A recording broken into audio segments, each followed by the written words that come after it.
Thank you for coming over to our workshop. And let me just begin. Basically, our workshop will be touching on, we'll be sharing how we go about to write a malware config extractor. So just a quick intro to everyone. I'm Mark, and I'm physically based off the sunny island of Singapore. And I've been with Palo Alto close to 8 years as a malware researcher. And for me, when I'm not diving into any of the malware samples, my hobby is basically going for long jogs. Hi everyone, my name is Zong Yu, and I'm work with Mark, reverse engineer. And I'm originally from Taiwan, but right now based in London. So I just joined Palo not too long ago, 2 years ago. And before I joined Palo, I worked in a Dutch company called Fox IT, and I did a lot of threat intelligence. So today I'm going to bring you guys over .NET config extractors.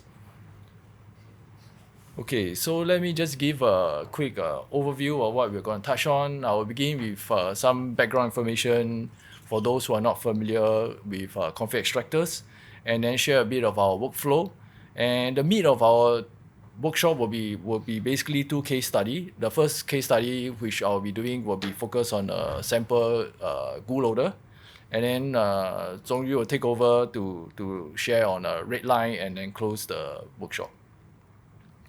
So as per usual, we are talking about malware and given that this is a workshop, we'll be sharing samples. So please be extra careful when you're handling malware. So it's at your own risk. If you choose to download the malware samples, run it off VMs and isolated machines. So in case any of the malware cause any form of damage, neither Palo Alto or VB will be held accountable for that.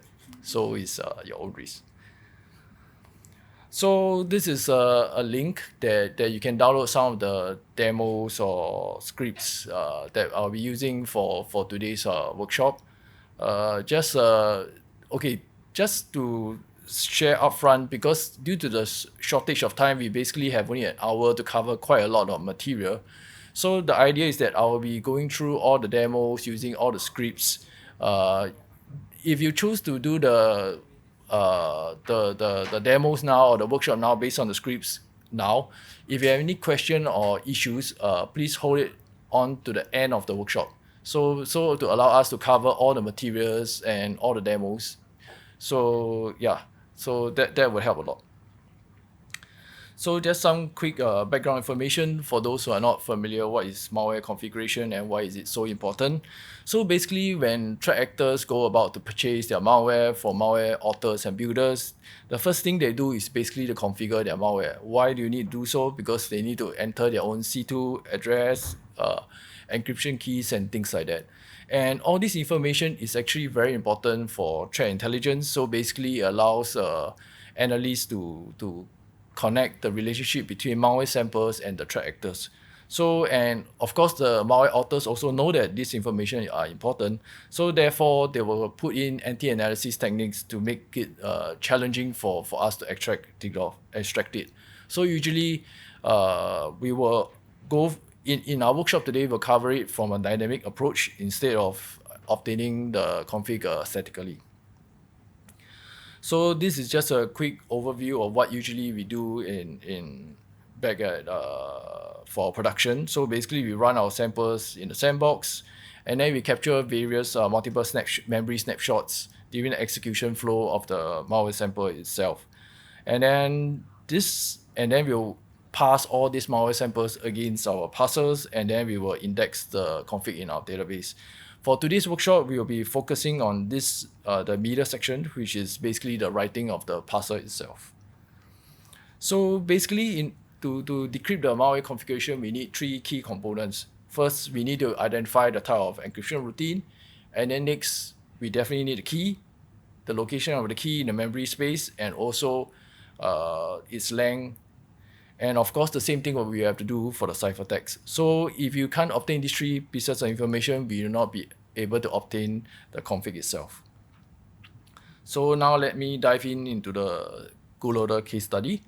So previously in last year's VB, I actually went through like a introduction and like a journey of how GUI loader has evolved over time from 2022 all the way to 2023.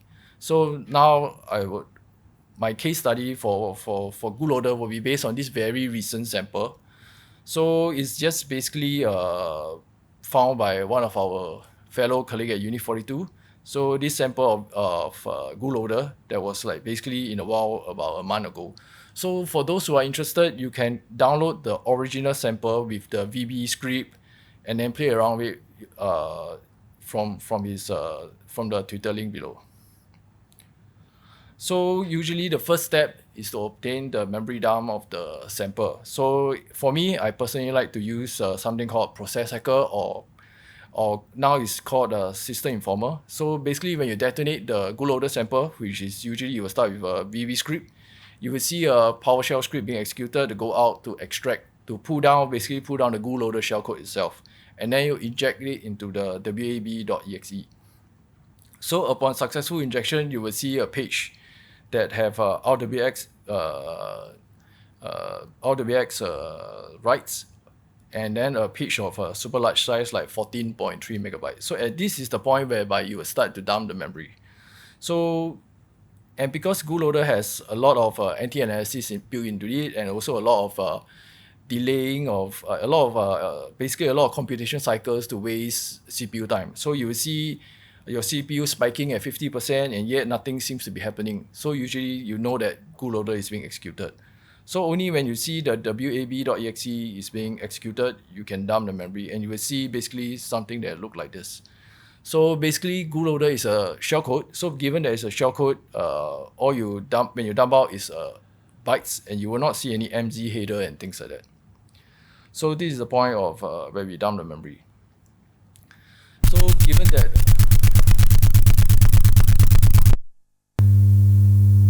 that GoLoader has a lot of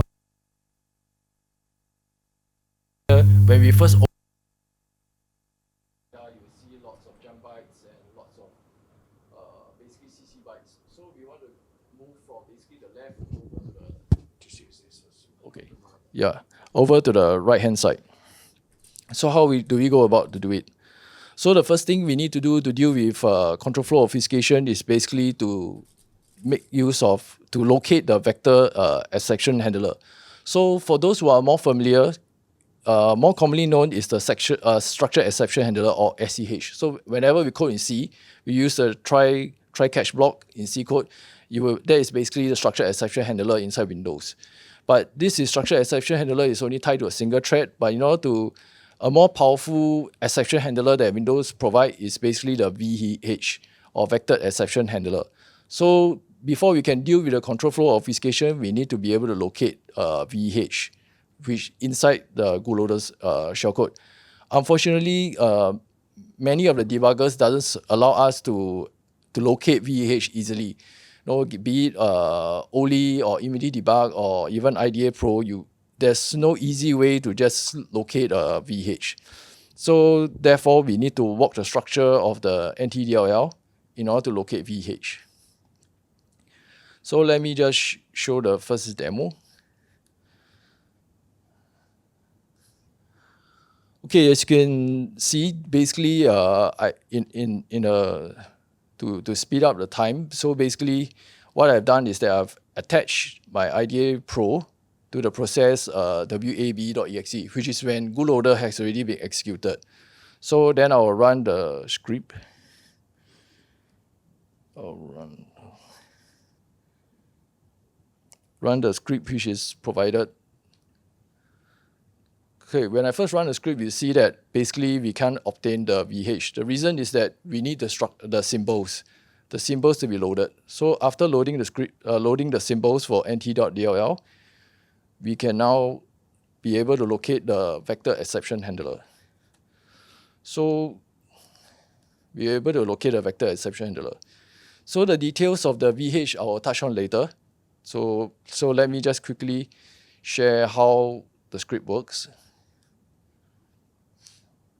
So basically the key is to rely on this symbol, the first symbol, which is the LDR vector exception handler list. This is the symbols that Microsoft provides for us. As you can see from the symbols, we can match to the structure. This structure itself is documented. We can point to the second structure, which is the vector exception handler entry. So, but this second structure is not documented. So therefore, but inside, after looking at the code of the vector exception handler, we're able to figure out how this structure works. Basically, the first two is basically a linked list. So here's a linked list. As you can see, these two linked lists are pointing it to itself. Basically shows that there's only one entry inside the vector exception handler list. So you can see, and then the next value basically points to a value of 1. It's pointed to a value of 1, showing that same thing, there's only one entry. And then finally, the last value, which is basically this one over here, is basically the encoded version of the vector exception handler.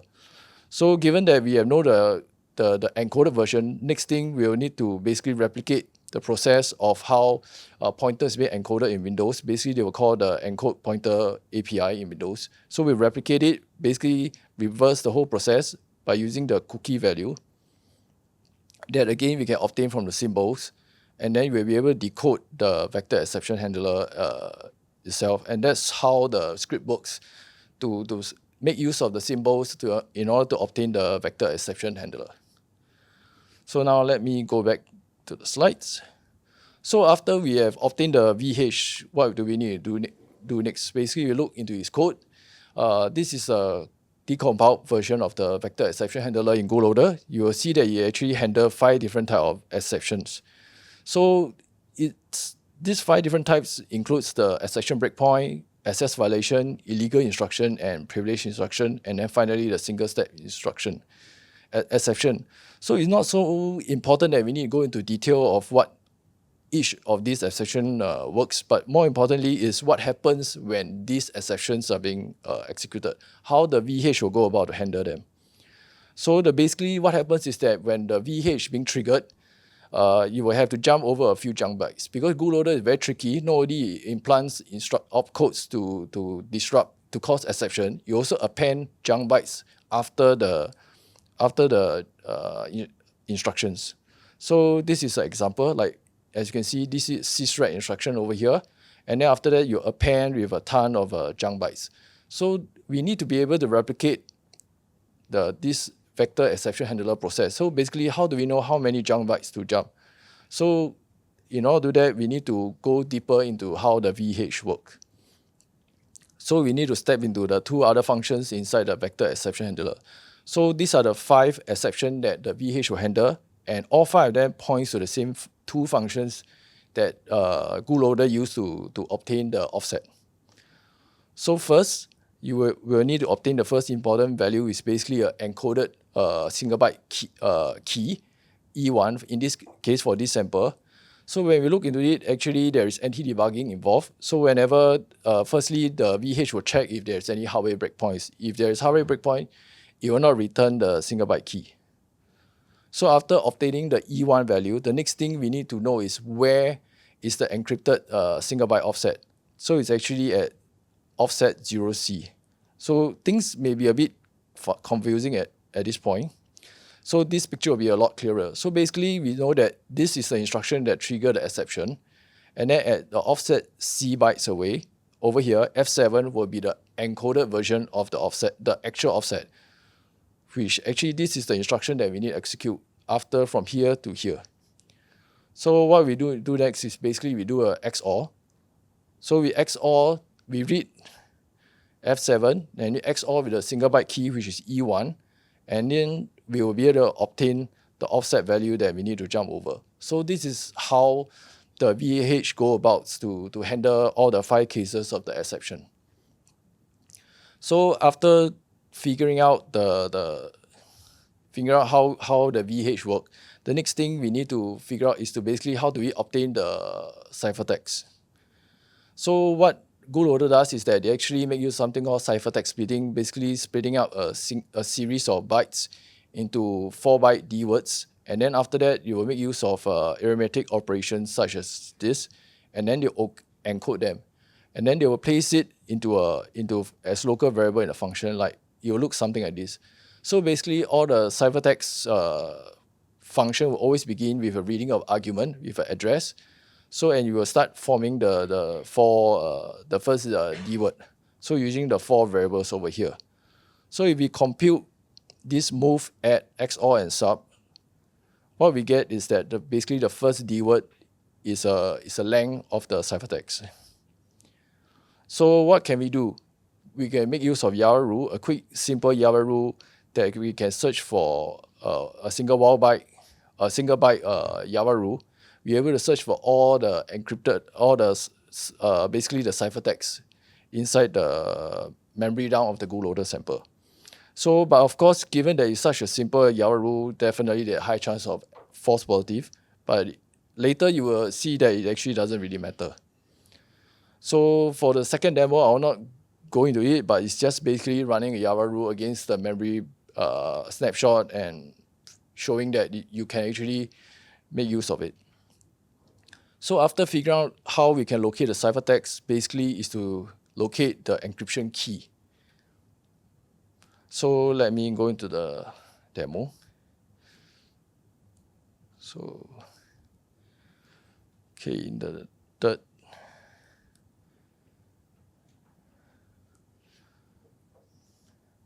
So this is how this is the function that is the XOR loop function that bootloader uses. So basically, being an simple XOR loop, you need 4 pieces of information: the cipher itself, the cipher length, the key length, and the key itself.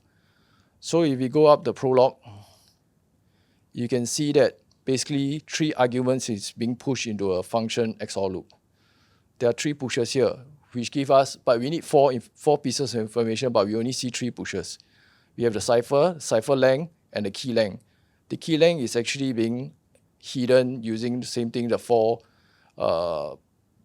D words over here. So if you compute it, you will get hex 21, which is the key length, which is actually 33 bytes long for the key. So we have 3 pushes, but yet we need 4 arguments. So how do we get a 4th one? If you go out the prologue, you can see that we use a call, and we know that if we do a call, the return address will always be stored in the top of the stack, which is this address over here, and that is where the key is located. So this is how bootloader goes about to hide the presence of the key. So given that we have the key length, the ciphertext, and the ciphertext length, this is how we can go about to decrypt the config. So this is how we locate the key. So the final solution is basically we want to combine the use of the Unicorn emulator together with a set of Java rule in order to decrypt the config. So let me just, okay, this is the solution. We start with a memory dump. We dump out the bootloader sample, the memory of the bootloader while it's running, the memory dump. And then next, we will make use of Java rule to locate the functions that contains the ciphertext that's being split up. And then next, we'll run the Unicorn CPU emulator and emulate the various D words. But the key thing to note is basically we need to handle the 5 type of exceptions. So, but before we can do that, we need to obtain that 2 pieces of information, which I previously touched on. First is basically the encoding of the offset key, the single byte key, which is E1 in this case. And then next, the offset to point to where the encrypted offset is located, which is the C. So given that we already obtained these 2 pieces of information, we can go about to write the full solution to give us the config. So this is some of the Python modules that I use to run my script. So for those who are interested to run the actual script itself, so in case you meet into any issue with the script, so maybe it will be good to check to make sure you have similar capstone version or unicorn version, because sometimes due to various version, you may give problem, especially the unicorn version. So let me just, for the Hello World version is basically the shorter version of the full solution. So using this, for those who are not familiar with how unicorn works, it will be a good stepping stone. So what we want to do is basically emulate this entire snippet of code bytes.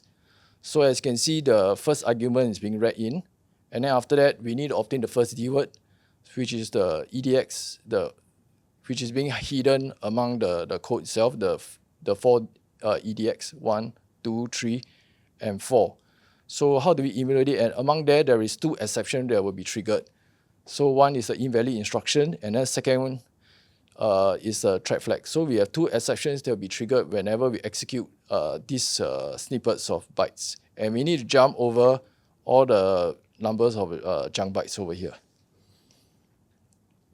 So this is the full version. If you dump it, you'll get the C2 URL. So let me just show the demo for the code. That will be the final demo. So hello world. Okay.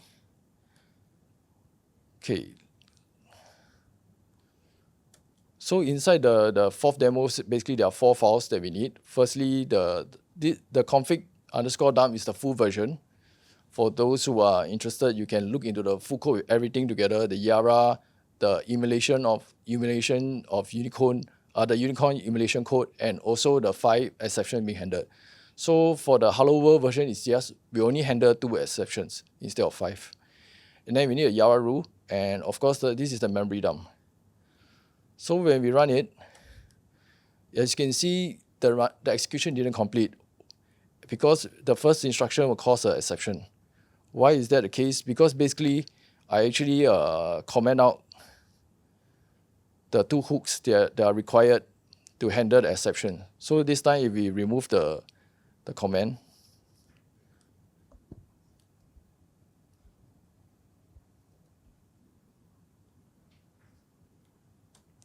you can see that the both exceptions is being handled by Unicorn, and then you execute all the correct instructions, we're able to obtain the final, the D word, which is basically 18. We're able to decode it to get the first D word, which is the length of the ciphertext, which is basically you successfully emulate these bytes of codes. So let me just walk through the code. So basically, for Unicorn, we need to set up the execution of the Unicorn emulator. So I've actually added a lot of comments. So for those who are interested to look at the code. So the key thing to note is that for just to specific to our GULoader sample, we need to set up a stack because it basically first read in the stacks, read in the first argument, which is a stack, and then you will start writing the D word into a stack. So it's important that we need to set up the stack because this is just a simple emulator. It's not a full window, so we need to emulate even the stack. So the next thing to note is basically the 2 exceptions that we need to handle. Invalid instruction and interrupt, in this case, is basically the single step instruction. So for the illegal instruction exception is pretty straightforward. Basically, we know the key offset and the instruction offset value, the E1 and the C value, we place into it, we can decode it, we can get the number of bytes to jump over. But for the single step exception, we need to have additional code because given that Unicorn, again, is a simple emulator, is not the full Windows, we need to be able to clear the single step flag after we have after we handled the exception. So this is something to take note that there are some quirkiness when we make use of Unicorn to emulate our shellcode. So yeah, this is some of the things to take note. So let me just open up the actual, this will be the actual solution.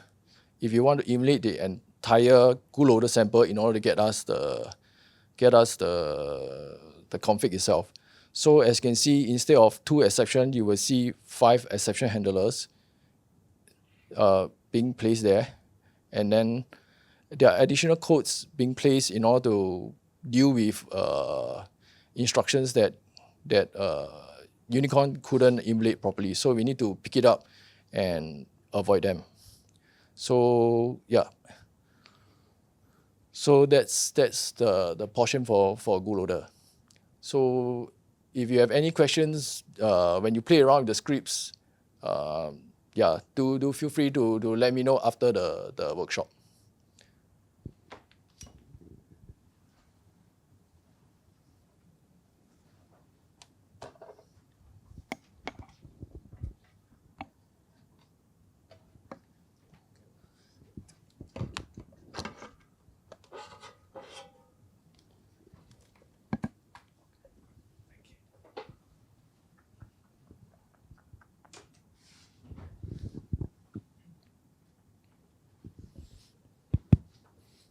Okay. So thank you, Mark. And I hope you're still with us, but this is quite advanced. But for the second part, good news is it's not as complicated as Bootloader. But we got to learn some of the fundamental of .NET runtime to achieve config extractions.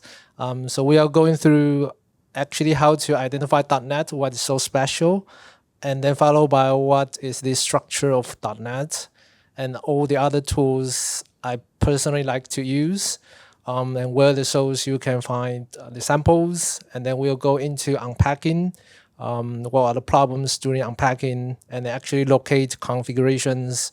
And after locate the configuration, we're going to look at the COR tokens and how could things put together to extract configs. So let's start from the basic. So .NET, it's Microsoft said it's free and open source, but I don't think people would think it's actually open sourced. It's not actually too old, 2016, but it's also getting a lot of attentions, not only developers, but threat actors because of its nature of easy to develop. And right now, C# is the main programming language for .NET, whereas VB and I guess some older Microsoft languages also is part of the .NET, but majority of the language is right now C#. So here are two terminologies you might encounter a lot. So the first is COR. This is the only important character here is R, it's the runtime. So it basically is the .NET whole virtual machines and the sample, not the sample, the program that runs on top of it use a intermediate language, they call it CIL. So yeah, runtime, intermediate languages. And there are a lot of, especially information stealer nowadays is written in .NET. So that's why extracting config from .NET is getting more attention. So the first, from very simple, how to identify .NET. If you run command line tool file on the sample, and if you see something like mono/.NET assembly, that is a sign that, not the sign, it's actually telling you that the sample is .NET. But we want to know actually how did it identify it. And because you guys are probably a researcher or analyst, so you're pretty familiar with the tool called Yara. And Yara in a newer version of .NET module, it actually comes with this is .NET. You can just use to label the sample as .NET. And because Yara is written in C, so if you trace C's code of how it actually identifies .NET, the first function it call is going to get a data directory, image directory entry com descriptor inside the PE header. So this is the very first step, but it's also the most important step. So the .NET structure looks like this. It's basically another PE, but with a, I say reuse because this com directory entry com descriptor was not invented for .NET, but .NET later found it actually can reuse it to compose the whole .NET file. So you will find that data directory inside the PE. So you will also see PE header as usual. And then it's going to point you to the core 20 header, and the header is going to point you to all the metadata tables, and all those metadata tables are the strings, the CIL bytes that is stored. So here is hinting that .NET is actually running in a managed way, that everything is referenceable from the tables. Okay, so here are the tools I personally like. Not saying you need to use, but a lot of them are quite popular. So starting from dnSpy. dnSpy is a editor, also a debugger for .NET. But actually its compilation is provided by IOSpy. dnSpy has been archived since 2020. It's still very popular, but IOSpy is actually available. So yeah, if you just only need the compilation, you can use IOSpy. And also the second one, Megadumper, it's a handy .NET payload memory dump tool. And I really like it because I'm going to show you why it is very tedious, but also very important to unpack the samples. And I'm not sure whether which source is the original Megadumper source. You can find some modify one on GitHub, but just for the record, I'm not sure how clean they are. So make sure if you want to try those tools, try inside your isolated sandbox. And then followed by Adaport, it's actually not necessary. I just use it sometimes to side-by-side compare CIL and the decompiled code to help me understand what is the actual CIL. And also the debugger. Almost like 95% of time, I'll use the nspy just to debug the .NET sample. But sometimes .NET can do some very interesting trick, jumping from managed back to unmanaged and unmanaged back to managed. So if you encounter that situation, you need a native debugger x62 to 64 to actually execute the code and debug it. So I think 95% of the time, these two are enough. And this is just for demonstration purpose, and the last one just very corner case. So where to find? I think you guys are very familiar with this, and I personally like AbuseCH because it's community driven and a lot of samples are well labeled. So here comes the first fact is when you download a sample redline, as we're going to look into today, from VirusTotal or either Malware Bazaar, it doesn't look like redline, so you get frustrated because wow, my config extraction script you share with me doesn't work on the sample I download from VirusTotal. How could I do now? So the problem is actually the sample is packed, which means the actual payload redline is hidden inside somewhere. But yeah, configuration needs redline to work. Otherwise, it's a bit magical. So to defeat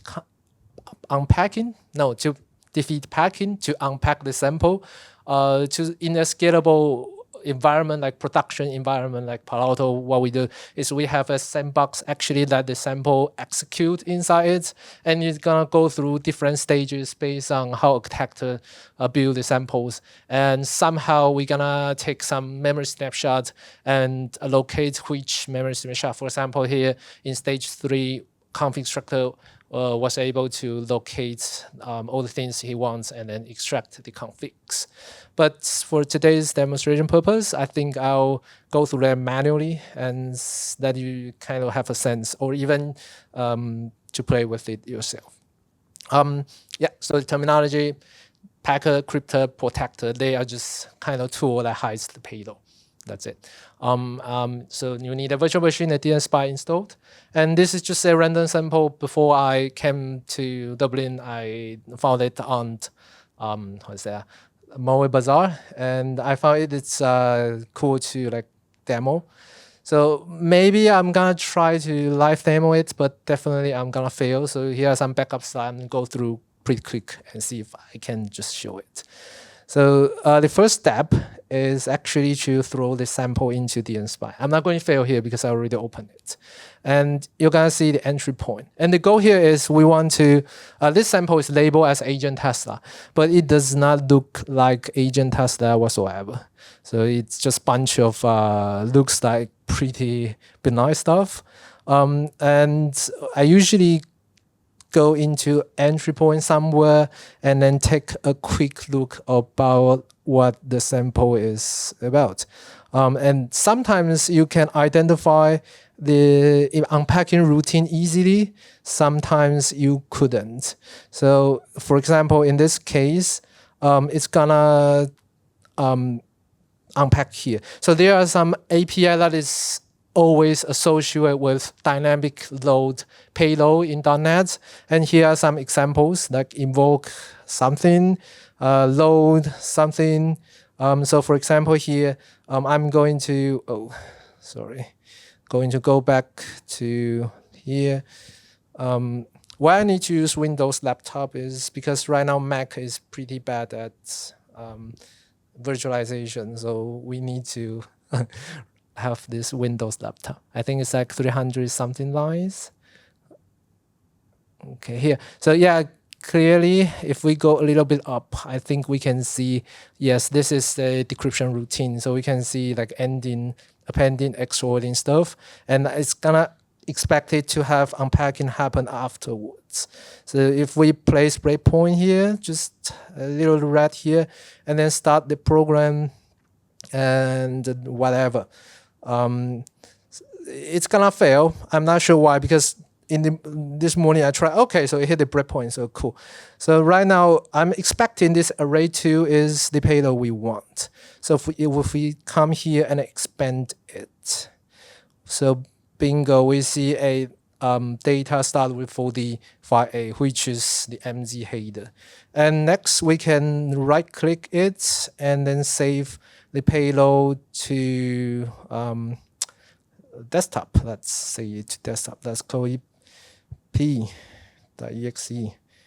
And then let's, where is it? It's, did I save to desktop? No, I think I saved to somewhere else. Let's try again.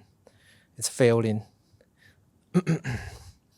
Oh yeah, I saved that into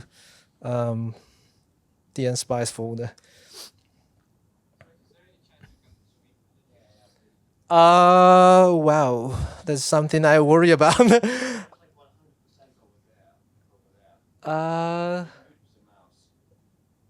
You mean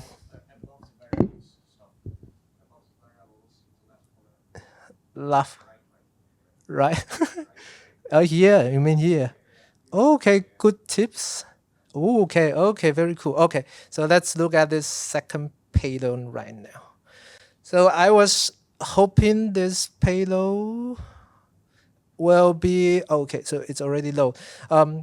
Is the agent test that we want, because we want to work on config extractor. But the fact is how frustrated it is totally obfuscated, and I don't recognize anything that is related to agent test. I'm so sorry.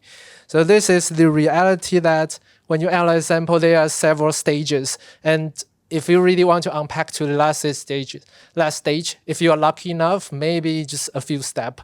But the reality is most of the time, you're gonna spend a lot of time to figure it out before you can work on a config extraction. And when your config extractor is outdated, and then next time you see a new sample, you have to go through this step once again. So this is where things get not pleasant, close to give up. And so what can we do here? Now,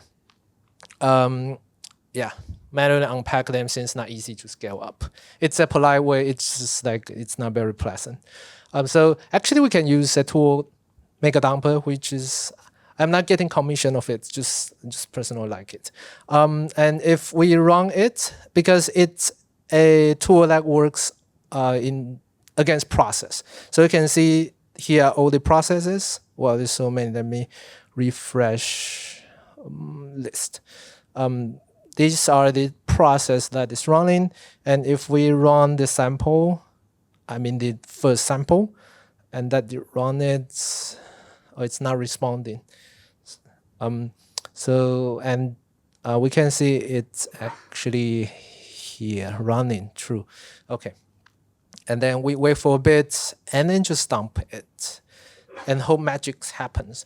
So the technical things, how it works is it scans, it attached to the process, and scan is if there's any module that is related to .NET. And we open it. It's gonna dump to the same folder as your current, like the process current folder. So it doesn't seem like it's getting anything right now. And the trick here is you can wait slightly a bit, because sometimes there are some NT analysis or some delay happening during the process, during the unpacking. And you just wait for a bit and randomly click a few times, try your luck, see if it works. And it's always crashing on my laptop, but somehow it's gonna work. So yeah, let's try again, and hopefully. Okay, so it's dumping more stuff out, hopefully. Yeah, and Let me go back to slide and then come back later. So this will be the result we are expecting, but if it fails, it's certainly not my fault. And this module can be done from the memory, and that module, if you put it into back to the Inspire, you will see something like this. It's related to info stealer. So this is likely, highly likely, the agent tester that is labeled by community researcher. And let's go back to see moment of the truth.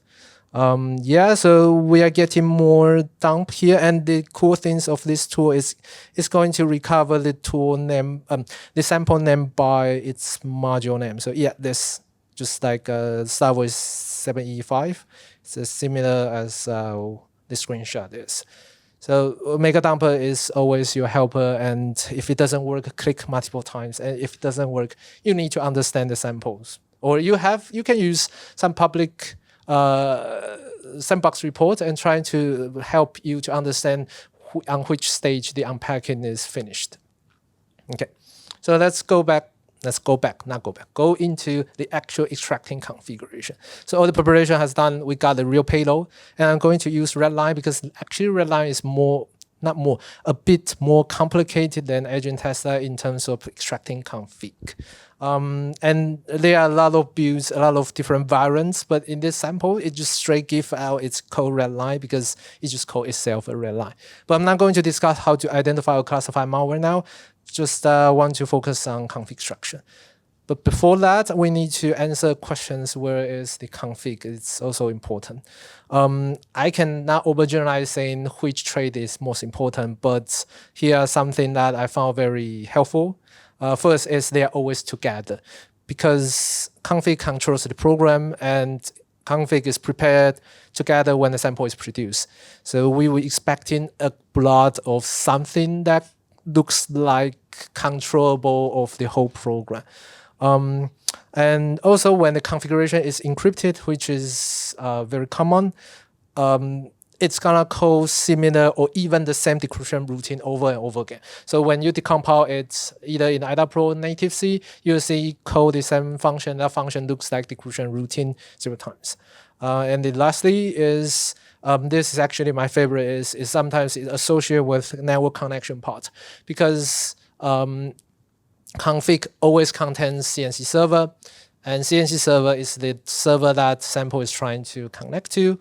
So if you either use import to identify the socket related, network related API, and then trace the argument passed into that API, you're going to reference back to the blob that config is prepared.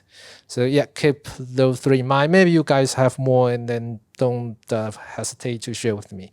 So this is example that Redline can use the trick that network related proc. So these are the function that is actually preparing where to connect the server, and the first argument is the place where we can reference to the config.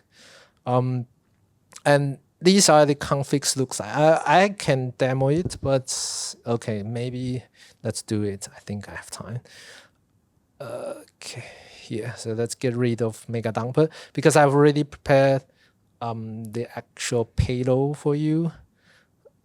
I've already dumped it from memory. I think this is it, and I think it is this one. Yeah. So come in here. Let's get rid of this. Yeah, so it's straight give away it is a red line, and go a bit lower. You can see something address here and splitting stuff, and even this variable is called address.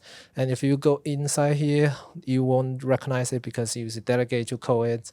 But here, this is the it's a big string array with access by index, and this class is prepared like this. So you can see a lot of similar access to this class, and if you go all the way up, you're gonna see the so event equal itself keys, and keys are used to do something, to decrypt something, and this and that. So to actually figure out what are they, how they work, you don't necessarily need to static analysis if it can run. So you can actually rely on some of the dynamic information trying to understand. But for this sample, it's friendly enough to call, it's called decrypt. So let's say if we, because once it decrypts, it's gonna add to that big array that will be accessed by index. Let's just put a breakpoint, and hopefully there's no anti-analysis that's gonna block us to run to here. So I run it, and it comes here, so it hits the breakpoint, and you can see array 2. Let's refresh it.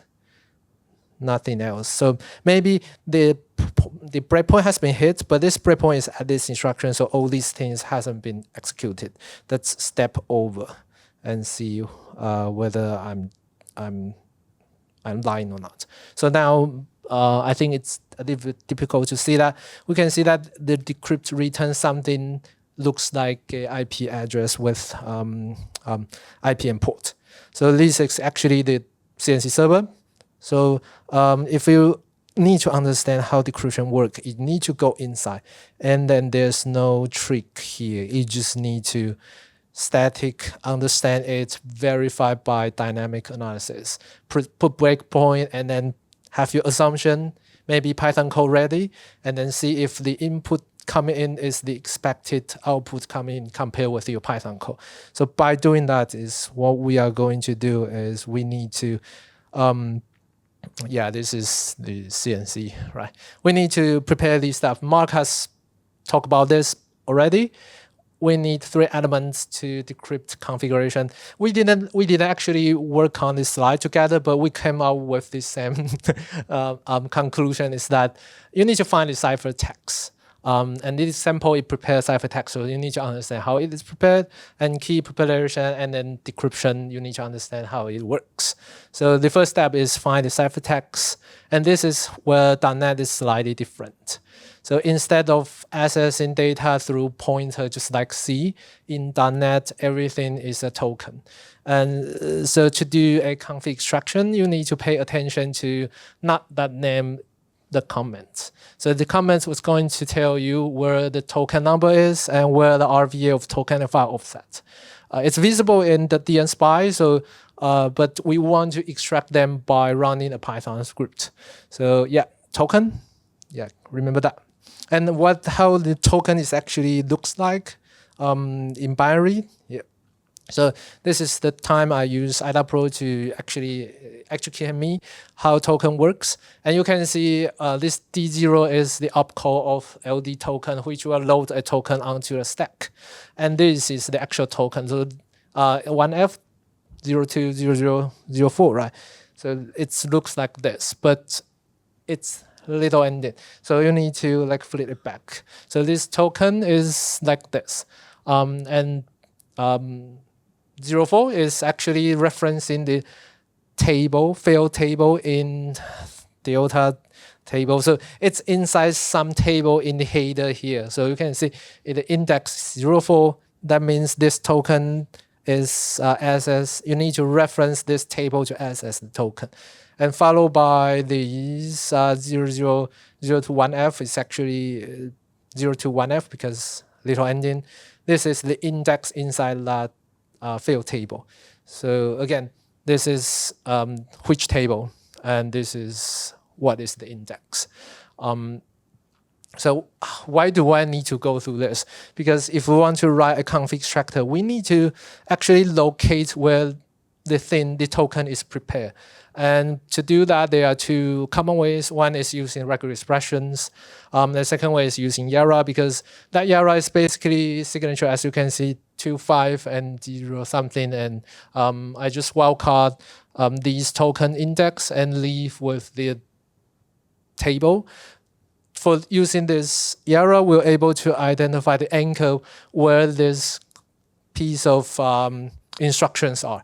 And then YARA can give you the starting offset of the match. And then we can just calculate how much we want to add to access these unit unsigned integer 32. So yeah, a bit of details, but if you want to play with yourself, I think I'm going to offer you some scripts, and then you will figure it out yourself. I trust you. So now we got the tokens. The token is where the ciphertext is input. But just with tokens, it's difficult to know where the tokens RVA or offset is. DNSpy gives us that information, but without DNSpy, it's not possible. So here are two libraries you can use. One is developed by my colleague called .NET-File, and another is developed by Mauer Frank and some people from Mandiant called DN-File. And I think it's fair I don't advertise my colleague's library. So I'm going to try to use DN-File, and it's actually a wonderful library. It's a PE file equivalent for .NET. And how do you use the library to access the real data by the token?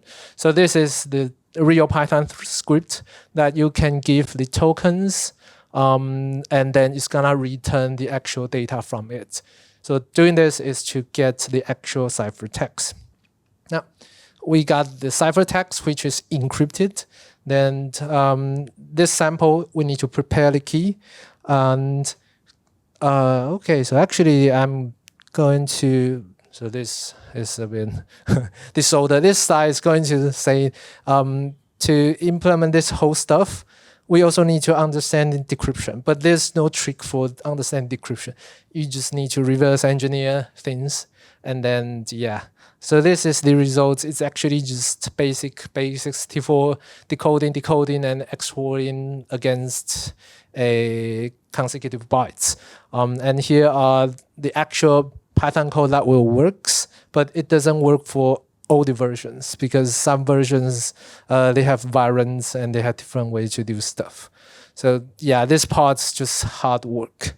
And then finally is we prepare the ciphertext. We need to prepare the key, and the key is in the same way. So everything inside .NET, even it looks like just a plain text assigned to a member in a structures. This is the compilation results. In IL code, you can see they are accessed by several tokens. So again, LD string, that is a token followed behind. This is the opcode 72. And this token can be interpreted as the same as we did before. This is the table, is 07 is the user table. If you don't know how to find what table, what number is representing what tables, DNSpy can do that magic for you. Just go all the way up to the header part, and it is slow. So you can see here, if you open it, you can see here, table strings. So these 0001, these are the index of the table. So you can see 07 is missing here because it's not inside storage string here. It's inside here. Okay. So yeah, follow the same methods. Just keep in mind that everything is token. And how do we access real data from token is using DN-File or .NET-File. Yeah, just follow those scripts. So same, we need to use Yara to locate a piece of key preparation patterns, and then get all the tokens out, feed the token into the scripts to access all these real data from the token. Yeah, this is the code that will works to get the US strings. So yeah, this is probably end of it, because this is a very short workshop, and I'm not sure, maybe you guys are too good, you don't even need to bother by this. But for me to understand how .NET work different from native C is everything is managed, so things are tokens. And first you need to locate config, analyze how configs prepare. Some sample has some different tricks. And then COI, I always use IDA Pro to give me a sense. And then get the data. If you were able to locate the tokens by libraries, they are good libraries. and then spend time reverse engineer the question parts, and then try to put things together. So Mark had already shared the scripts and the samples he used through the first half. I'm preparing and I'm going to attach those to his GitHub. So hopefully that will help you to play with it. Yes, so I think we still leave a few minutes.